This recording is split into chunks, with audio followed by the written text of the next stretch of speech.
తండ్రి యొక్క ఆస్తికి అన్నిటికీ కర్త అయినప్పటికీ ఆ విశ్వాసి బాలుడై ఉన్నంత కాలము అతనికి దాసునికి భేదము ఏమీ లేదు అని అంటే అర్థం ఏంటి? ఇప్పుడు దాసు ఉన్నాడు, దాసుకి నీ ఆస్తి అంత ఇస్తావా? చిన్న చొక్క ఒకటి గుట్టిస్తావు అంతే, ఎప్పుడో సంవత్సరానికి ఒకసారి 4 మజ్జిగ మెతుకులు ఒక పచ్చడేసి కాస్త అంత పెడతావు, రాత్రి మిగిలిపోయిన కూర ఏమైనా ఉంటే ఇస్తావు. దాసికి చేసేది అదే మనం. అంటే మన ఇంట్లో పని వాళ్ళకి ఏం చేస్తాం? మంచిగా కూర్చోబెట్టి రానానని చెప్పి మంచి కారులో తిప్పి మంచి డబ్బు ఇచ్చి మంచి ఆస్తి ఇచ్చి మన పక్కన కూర్చోబెట్టుకుంటాం. ఆ దాసిని పెట్టుకో. ఏం చేస్తాం? అతను ఎంతలా చూడాలో అంతవరకే చూస్తాం, అతనికి ఎంత ఇవ్వాలో అంతవరకే ఇస్తాం. మన ఆస్తి అంత ఇచ్చేస్తామా? ఇవ్వలేం.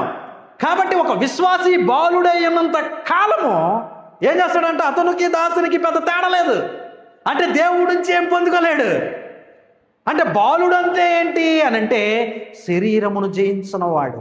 కింద మనం చదువుకుంటే చెప్తారు ఏంటంటే బాలుడు అంటే ఎవరంటే లోకాశలు శరీరాశలు జీవటంబము ఎవడిలో అయితే చావలేదో, ఇంకా ఎవడైతే పరిపక్వతలోకి రాలేదో, ఇంకా దేవుణ్ణి తెలుసుకుని కూడా మరలా శరీరం అనే పాపపు ఉచ్చులో పడిపోతున్నాడో, పాపపు బంధకంలో ఉన్నాడో వాడెవడంట? బాలుడంట. వాడు పాలు అంటే వాడు ఘన పదార్థాలు తినలేడు, అంటే వాడు జీర్ణించుకోలేడు, అంటే వాడు మంచి ఏది చేయడానికి ఇష్టపడడు, దేవుడు వాక్యానికి లోపడ్డు. వాడు ఇంకా చిన్నపిల్లవాడు చేస్తలే, ఇంకాను అదే తొండ్ర పనులు, ఇంకాను పూర్వపు ఆ దుర్నీతి బంధకాల్లో, పూర్వపు ఆశల్లోను, పూర్వపు బంధకాల్లో మిగిలిపోయిన వాడిని దేవుడు వాక్యం ఏమని చెప్తుందంటే బాలుడు. ఈడు చిన్నపిల్లడురా.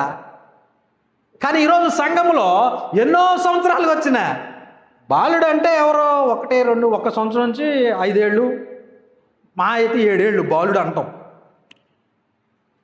మరి అదేవిధంగా సంఘములకు వచ్చిన మనము ఎన్ని సంవత్సరాలైనా ఇంకా అదే పాపపు జీవితం, అదే రోత జీవితం, అదే మారని తత్వం, అదే దుర్నీతి, అదే లోకాశ, అదే శరీరాశ, అదే జీవటంబంతో ఉంటే మనల్ని కూడా ఏమంటున్నారు?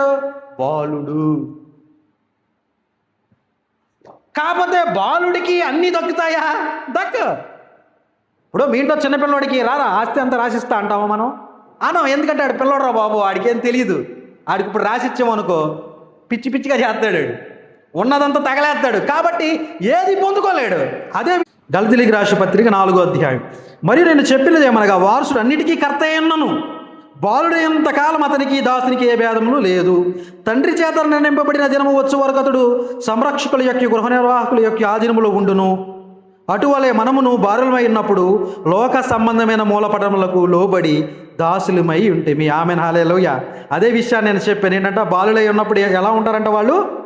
బాలులై ఉన్నప్పుడు 3లో లోక సంబంధమైన మూలపటములకు లోబడి దాసులై, అంటే లోకానుసారంగా ఉంటే, ఇంకా శరీరానుసారిగా ఉంటే నీకు దాసునికి పెద్ద తేడా లేదురా. కాబట్టి దేవుడి నుంచి నీకేమవుతుంది?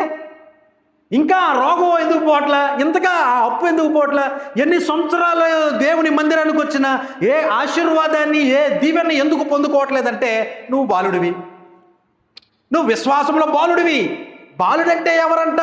ఇంకా శరీరాశ, నేత్రాశ, జీవటంబము, పూర్వపు వైభోగము, పూర్వపు పాపపు స్థితి, ఇంకా అదే స్థితిలో బ్రతికేవాడు బాలుడు.